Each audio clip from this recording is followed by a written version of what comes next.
कहानी की शुरुआत वहीं से होती है जहां से पिछली वीडियो खत्म हुई थी। हम देखते हैं कि फेरीलैंड पीक की लड़कियों से शादी करने के लिए बड़ी बड़ी फैमिलीज के लोग आए होते हैं और जो कि उन सभी लड़कियों का नाम चिल्ला रहे होते हैं और साथ साथ हमारी सातों जो लड़कियां हैं जो किंग वू की डायरेक्ट डिसाइपल हैं उनका नाम चिल्ला रहे होते हैं कि हमसे प्लीज शादी कर लो। और वो बस यही काम किए जा रहे होते हैं और जो चैन होता है वो वहीं साइड में बैठ करके टिकट बना रहा होता है और बेवकूफ़ियाँ कर रहा होता है और बोल रहा होता है कि जो हमारी जो सातों गर्ल्स हैं वह उनको तो एक ग्रुप बना लेना चाहिए, वो तो बहुत फेमस हो गई हैं, मियान के तो बहुत ज़्यादा फैंस हो गए हैं और जो बाकी चे हैं उनको और मेहनत करने की ज़रूरत है। तभी जो शिया वहाँ आ जाती है और चैन का कान पकड़ लेती है और कहती है कि हमें बहुत ज़्यादा ट्रबल हो रही है, आखिर तुम अभी भी यहाँ पर बैठ कर ये सब देख क्यों रहे हो, जल्दी करो और इन सबको यहाँ से भगा दो। चैन कहता है कि ठीक है तुम फिक्र मत करो, मैं इन सबको अभी भगा देता हूँ। और फिर चैन एक बेडेज एंट्री लेता है, ऊपर की तरफ से नीचे की तरफ का आता है और अपनी पावर रिलीज करता है और जिसको देख करके वो जो सभी लोग होते हैं उनके पसीने छूटने लगते हैं। वो कहते हैं कि ये तो बहुत ही ज़्यादा पावरफुल है, क्या ये वही लेजेंडरी ग्रैंड मास्टर है। और तभी ये चैन होता है वो ज़मीन पर आ जाता है। चैन उन लोगों से कहता है कि फेरीलैंड पीक में जितनी भी लड़कियां हैं इंक्लूडिंग जो 7 ब्यूटीज़ हैं वो सभी मेरी हैं, अगर तुम्हें उनमें से किसी से भी शादी करनी है तो तुम्हें मुझे हराना होगा। और चैन कहता है कि किसमें हिम्मत है, कौन है पहला जो मुझे चैलेंज करने वाला है। चैन की ये बात सुनकर जो जितने भी लोग होते हैं वहाँ से भागने लगते हैं कि बचाओ भागो, हमें नहीं करनी उन लड़कियों से शादी। और सभी लोग वहाँ से भाग जाते हैं। कुछ ही देर में वहाँ पर सन्नाटा छा जाता है।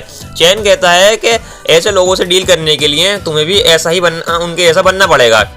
और फिर वो शियाओ से कहता है कि शियाओ जाके सबको बता दो कि मैंने यहाँ पे सब कुछ संभाल लिया है। और जो शिया होती है हम देखते हैं कि साइड में खड़ी हुई बहुत ज़्यादा शर्मा रही होती है और चैन उससे पूछता है कि शियाओ क्या हुआ, सब ठीक तो है ना। और शियाओ कहती है कि हाँ सब ठीक है, वैसे तुमने अभी जो कहा था वो। तो चैन कहता है अरे वो तो कुछ नहीं ही, वो तो मैंने बस उन लोगों को यहाँ से भगाने के लिए किया था, उसको ज़्यादा सीरियसली लेने की जरूरत नहीं है, कहीं तुमने उसे ज़्यादा सीरियसली तो नहीं ले लिया। शियाओ गुस्सा करते हुए कहती है कि तुम्हें क्या लगता है कि तुम कौन हो, तुम क्या इस दुनिया के सबसे हैंडसम इंसान हो, मैंने बिल्कुल भी इसको सीरियसली नहीं लिया था। और फिर वो गुस्सा करते हुए वहाँ से जा रही होती है। चैन सोच रहा होता है कि हाँ इसने पक्का सीरियसली लिया था। और तभी हम देखते हैं कि जो चैन के पीछे पोर्टल ओपन होता है जिसमें से डेमन फॉक्स बाहर निकलती है। चैन कहता है कि तुम तो बहुत जल्दी आ गई डेमन फॉक्स, क्या तुम्हें कोई विटनेस मिला। डेमन फॉक्स बोलती है कि यस मास्टर, मुझे एक विटनेस मिल गया है। और चैन कहता है कि बहुत बढ़िया, अब जब मैंने यहाँ सेक्ट की जो प्रॉब्लम थी उसको तो वो पूरी तरीके से सॉल्व कर दिया है, अब यहाँ पर परेशान करने के लिए कोई नहीं आने वाला, तो चलो बाहर चलते हैं और अपने सारे दुश्मनों को ख़त्म कर देते हैं। और फिर वो लोग डेमन फॉक्स और चैन क्लाउड फॉल सिटी के लिए चल देते हैं और क्लाउड फॉल सिटी में पहुँच जाते हैं। और तभी वो लोग एक घर में उतरते हैं जहाँ पर डेमन फॉक्स बताती है कि मास्टर ये शू फैमिली का मेंशन है। दोस्तों शू फैमिली वही फैमिली है जिससे किया आती है। डेमन फॉक्स बोलती है कि ये शू फैमिली का मेंशन है जो सालों से यहाँ पर सुनसान पड़ा है, यहाँ पर कोई नहीं रहता। चैन कहता है कि आखिर जब यहाँ पर कोई नहीं रहता तो फिर तुम मुझे यहाँ पर क्यों लेकर आई हो, अब ये मत कहना कि जो तुम्हारा विटनेस है वो एक भूत है। डेमन फॉक्स कहती है कि यस मास्टर, कुछ ऐसा ही समझ लीजिए। और वो एक पेड़ पर टक्कर मारती है। जैसे ही वो ऐसा करती है तो उस पेड़ के ऊपर से एक बंदा नीचे आकर गिरता है। चैन कहता है कि आखिर ये कौन है। और हम देखते हैं कि ये बंदा एक अजीब सा बंदा होता है जो कि आधा पेड़ होता है, जिसके सर पर पेड़ उग रहा होता है, इसको हम पेड़ वाला आदमी बोलेंगे। और फिर हम देखते हैं कि जो डेमन फॉक्स होती है वो उस आदमी के मुंह से पट्टी निकाल के रखती है क्योंकि डेमन फॉक्स ने उसको बांध के रखा होता है। और वो उस पेड़ वाले बंदे से बोलती है कि जल्दी से जो भी बातें तुमने मुझे बताई थी मेरे मास्टर को ही बताओ। और वो जो पेड़ वाला आदमी होता है वो कहता है कि ठीक है बस मुझे छोड़ दो, मैं सब कुछ बता दूंगा। और फिर वो चैन को भी सब कुछ बताने लगता है। वो कहता है कि मैंने अपनी आंखों से देखा था, हाँ सब लोग वैसे तो आंखों से ही देखते हैं, तो मैंने भी आंखों से ही देखा था ही। तो जो शियाओ ली है और जो बाकी 6 फैमिलीज के मास्टर हैं उन लोगों ने इस पूरे मेंशन को घेर लिया था और शू फैमिली के हेड को शियाओ ली ने ही मारा था और उसकी पूरी की पूरी फैमिली को शियाओ ली ने ही खत्म किया था। चैन पूछता है कि क्या तुम ये बात साबित कर सकते हो कि शू फैमिली को खत्म करने वाला शियाओ ली ही था। और जो इस बात को सुनकर जो पेड़ वाला आदमी होता है वो कहता है कि बिल्कुल मैं इस बात को साबित करता हूँ। शियाओ ली के पास में एक ऐसी स्वॉर्ड है जिसको 9 रिंग घोस्ट स्वॉर्ड कहते हैं, उसके अंदर एक खास तरह का ब्लेड है जो मिस्टर शू की जो बॉडी है वो यहीं पर दफन की हुई है। अगर तुम उसे खोद के बाहर निकालोगे और उनकी हड्डियों पर जो कट बने हुए हैं उनको एग्जामिन करोगे तो ये बात साबित हो जाएगी कि उन्हें मारने वाला शियाओ ली ही था। चैन कहता है कि तुम कह रहे हो कि मुझे उनकी बॉडी को बाहर निकालना होगा। ठीक है मैं ऐसा करूँगा, लेकिन मैं ऐसा बिना परमिशन के नहीं कर सकता। मुझे सबसे पहले किया से परमिशन लेनी होगी, क्योंकि जाहिर तौर पर वो उसके फादर हैं। तो वो डेमन फॉक्स से बोलता है कि डेमन फॉक्स तुम यहीं पर रुको, मैं वापस जा रहा हूँ किया से बात करने के लिए।